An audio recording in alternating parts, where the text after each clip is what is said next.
Nhiyr was written in 2019 when I was beginning to experiment with digital music using Logic Pro X on my laptop.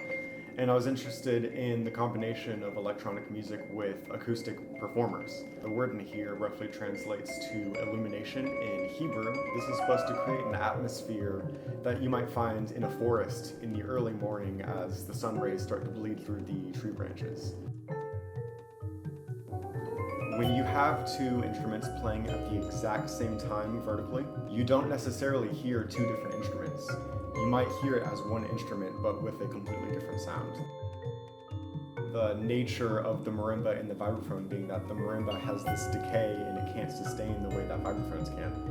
And so the way that you get the attack of the marimba on the wood keys and the way that the vibraphone catches that sound and extends it for significantly longer than what the marimba is capable of. I was sort of inspired to use drums like the darbuka and dunbek that are typically found in Middle Eastern music. The texture of these drums kind of creates this subtle groove that you see a little bit under the surface. I don't want it to be super in your face, but it's always in the back. It's more of a thing that's felt and not heard.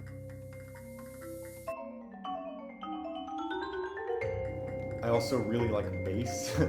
Because of the range of the keyboards that I was using, I knew that I was going to need to have some extension of that on the lower side. A lot of the times that you hear the marimba playing on the lowest notes, I also have it doubled in a piano an octave below that. I also accent that even further with a sub bass that you hear a few times. I would say that I wrote the piece in an attempt to sort of break away from the status quo of what was around me. I wasn't seeing a lot of people in my general area that were interested in electronic music the way that I was. And I'm also kind of a hermit when I write music. I'm able to sort of lock myself in my room and stare at Logic, my digital audio workstation, for several hours.